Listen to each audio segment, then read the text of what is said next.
দর্শক বাউন্ডারি হাঁকিয়ে মেহেদী হাসান মিরাজের সেঞ্চুরি, সেটিও অস্ট্রেলিয়ার বিপক্ষে প্রস্তুতি ম্যাচে তাদের ওই মাটিতে।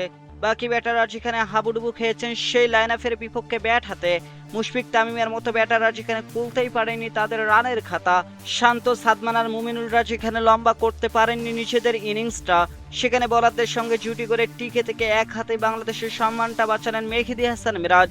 তার ব্যাটের সমালোচকদের দিল জবাব, এখনো ফুরিয়ে যাননি তিনি। দর্শক মেহেদী হাসান মিরাজের ব্যাটে ভর করে অস্ট্রেলিয়ার একাদশের বিপক্ষে বাংলাদেশ পায় লড়াই করার মতো বড় সড় পুঁজি। যদিও প্রথম দিনটা নিজেরা ব্যাট করে শেষ করতে পারেনি বাংলাদেশ, তার আগেই হয়ে যায় অল আউট। দর্শক দিনের শুরুতে টস জিতে আগে ব্যাট করার সিদ্ধান্ত নেন টাইগার অধিনায়ক নাজমুল হোসেন শান্ত।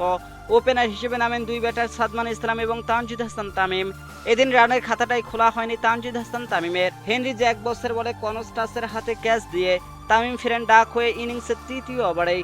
সাদমান এবং মুমিনুল মিলে এরপর ধীরে সুস্থে শুরু করেন রান সংগ্রহের কাজটা, তবে খুব বেশি দূর এগোতে পারেনি সেই জুটিও। দলীয় 38 রানে ভাঙে 31 রানের সেই জুটি। দর্শক এরপর কোরি রসিউলির বলে আউট হন আরেক ওপেনার সাদমান ইসলাম। 31 রান করে সাদমান সাজগরে ফিরলে 15 ওভার শেষ হওয়ার আগে বাংলাদেশ হারায় নিজেদের দুই ওপেনারকে। তবে এই স্পিনার বিপদটা আরও বাড়িয়ে দেন ইনিংসের 21 এবং 23তম ওভারে। 21তম ওভার তার বলে কার্টিস প্যাটার্সের হাতে ক্যাচ দিয়ে মুমিনুল ফেরেন মাত্র 16 রান করে। অপরদিকে দেশের অভিজ্ঞতম টেস্ট ব্যাটার মুশফিকুর রহিম খুলতেই পারেননি রানের খাতা। তবে উইকেটের অন্য প্রান্তটা ঠিকই আগলে রেখেছিলেন অধিনায়ক নাজমুল হোসেন শান্ত, পরীক্ষা নিচ্ছিলেন নিজের ধৈর্যের। তবে বড় রানের আশা দেখালেও সেটা করে দেখাতে পারেননি এই বাঁহাতি ব্যাটার। 37 রান করে শান্ত আউট হন ক্যাম্পেল থমাসের বলে। এতে 100 রানের মাইলফলক পার করে বাংলাদেশ হারায় নিজেদের পঞ্চম উইকেট। 15 রান করা অমিত হাসান সাজগরে ফিরলে বাংলাদেশে দেখা পায় একটি বড় জুটির। প্রায় 50 রানের সেই জুটিটা আসে সপ্তম উইকেটে মেহেদী হাসান মিরাজ এবং সৌম্য সরকারের হাত ধরে। তবে মিরাজকে খুব বেশিক্ষণ সঙ্গ দিতে পারেননি।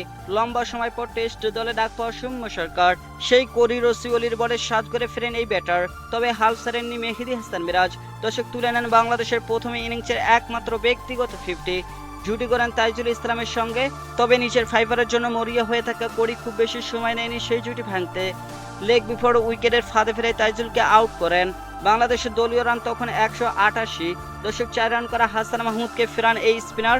শেষ উইকেটে খালেদ আহমেদের কেমিওতে বাংলাদেশ পার করে 200 রানের মাইল ফলক। তবে মিরাজ এগিয়ে যান দুর্দান্ত গতিতে। তারা হাঁকানো ছক্কায় ভর করে বাংলাদেশ পার করে 250। পরে ওভারে 4 হাঁকিয়ে তুলে নেন নিচের সেঞ্চুরিটাও। শেষমেশ খালেদ আহমেদ আউট হলেও 263 রানে থামে বাংলাদেশের ইনিংস। আর 109 রান করে অপরাজিত থাকেন মেহেদী হাসান মিরাজ।